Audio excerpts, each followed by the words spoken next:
And have built their community centers and churches on the backs of volunteers making pierogies.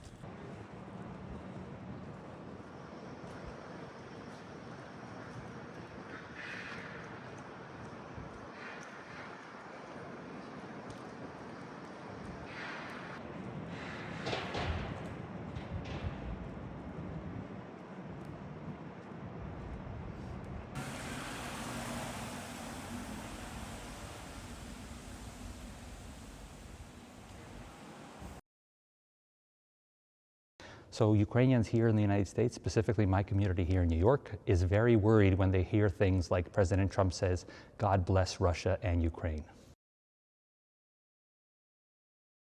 Ever since there's been news and changes in the policy towards the Russia-Ukraine war, we've been really worried because we care about the consequences of this war, and we want to make sure that the internationally recognized borders of Ukraine are respected. We want to make sure that the interests of the free democratic world are also maintained. So that really matters to all of us, and we're worried to see the policy change. There's a lot of policy changes, not only in the last 24 hours, but since the inauguration. Since the very first day of the inauguration, we've had to deal with the halting of aid to Ukraine. That's primarily the humanitarian aid. We also had one day where military aid was stopped. We know that that's back on, but now the biggest concerns are the language coming out of the White House, specifically the newly installed defense secretary.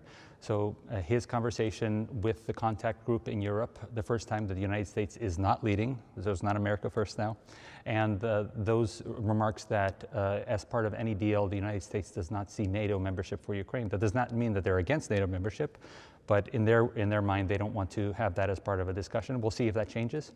But we're also worried about the comments made by President Trump on social media today regarding a conversation he had first with President Putin, which the United States has not had direct conversation with before this, during the Biden term, and then as well as a conversation he had with President Zelensky. And President Zelensky's position has been the same. He put out a statement after that we're waiting for a partnership with the United States. They're willing to do a partnership, whether that's those rare earth minerals or other kind of partnership. But it's really going to be the other side that's going to have to come to the table. And up to this point, we have not had any kind of feedback from Russia that they're willing to deal.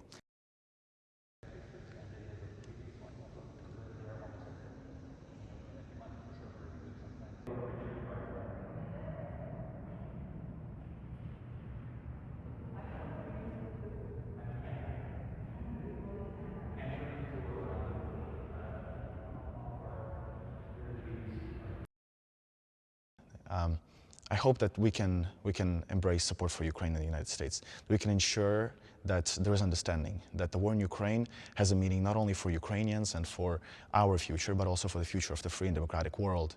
If there is a precedent that another country can invade a sovereign, independent European state, occupy its land, kill tens of thousands of its people, conduct immense war crimes, crimes against humanity, and there is no consequences, there's no repercussions, then this sets a dangerous precedent across the world.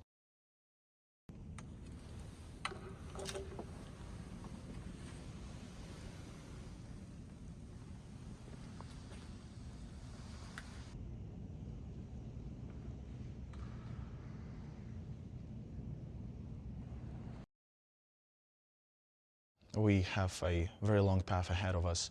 We want to have a sovereign and prosperous Ukraine.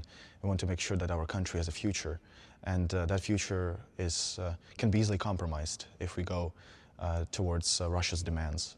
So we're worried about that, and we want to make sure that the United States and those who make decisions, they understand that this is not just about the current, the today, but it's also about tomorrow. It's about the future, and our future is at stake here.